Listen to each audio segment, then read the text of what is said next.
पाहताय JB TV news. बातमीत सत्यता हीच आमची ओळख। अमरावतीच्या काठी दोंडाईच्यात रंगला धुलीवंदन जल्लोष। डीजेच्या तालावर रंगांची उधळण। पालकमंत्री जयकुमार रावल यांच्या उपस्थितीत धुलीवंदन उत्साहात। महाराष्ट्र राज्याचे पणन व राजशिष्टाचार मंत्री तथा धुळे जिल्ह्याचे पालकमंत्री जयकुमार रावल यांनी आपल्या परिवारासह दोंडाईचा इथं अमरावतीच्या काठी मोठ्या उत्साहात धुलीवंदन महोत्सव साजरा केला। यावेळी संपूर्ण परिसर रंगोत्सवानं नाहून निघाला होता। डीजेच्या तालावर तरुणाईसह सर्व वयोगटातील नागरिकांनी रंगांची उधळण करत जल्लोषपूर्ण वातावरण निर्माण केले।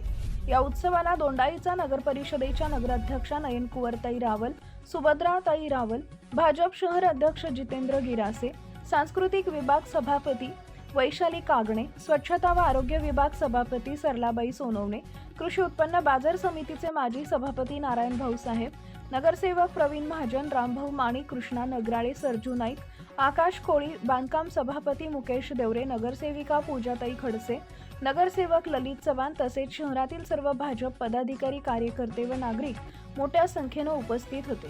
धुलीवंदनाच्या निमित्तानं सर्वांनी एकमेकांना रंग लावत होळी, धुलीवंदन आणि रंगपंचमी साजरी केली। अमरावतीच्या काठावर पार पडलेल्या या सोहळ्यामुळे दोंडाईचा शहरात उत्सवी वातावरण पसरले होते। पालकमंत्री जयकुमार रावल यांनी स्वतः उपस्थित राहत नागरिकांना धुलीवंदनाच्या शुभेच्छा देत सामाजिक ऐक्य, बंधुभाव आणि आनंदाचे रंग आयुष्यात कायम राहोत अशी सदिच्छा व्यक्त केली। कार्यक्रमादरम्यान रंगांची उधळण, पारंपरिक गाणी आणि डीजेच्या ठेकेवर नाच गाणी यामुळे वातावरणात उत्साह आणि आनंदाचे रंग भरले होते। दोंडाईचा शहरातील नागरिकांनीही मोठ्या उत्साहात सहभाग घेत हा रंगोत्सव संस्मरणीय केला। मुख्य संपादक जतीन बोरसे। सप्तरंग आपलं जीवन असो, आपल्या मनामधल्या सगळ्या इच्छा आकांक्षा पूर्ण हो, पीडा पीडा टळो अशी होलिका मातेला मी प्रार्थना करतो। श्रीकृष्ण राधा यांच्या होलीच्या बाबतीत आपण रंगपंचमीच्या बाबतीत ऐकलं होतं आणि तिथे मला वाटतं मथुराला, वृंदावनला खूप होली तिथे खेळली जाते। आम्ही तर टीव्हीवर पाहतो। दोंडाईच्या नगरपालिकेच्या सांस्कृतिक विभागाच्या सभापती यांच्या माध्यमातून हा कार्यक्रम होतोय।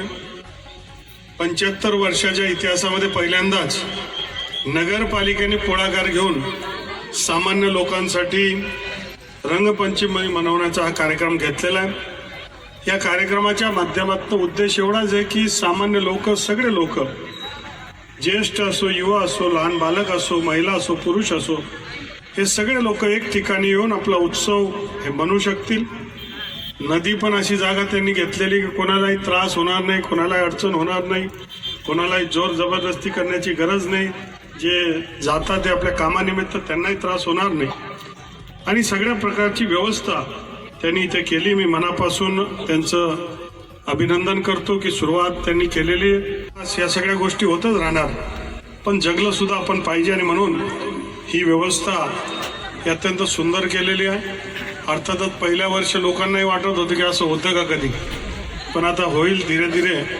हा एक पारंपरिक उत्सव तयार होऊन जाईल। सकाळी 7 ते संध्याकाळी 8 पर्यंत या ज्याला नाचायचं नाचा, आनंद करा आणि जा, अशा प्रकारचं नियोजन राहील।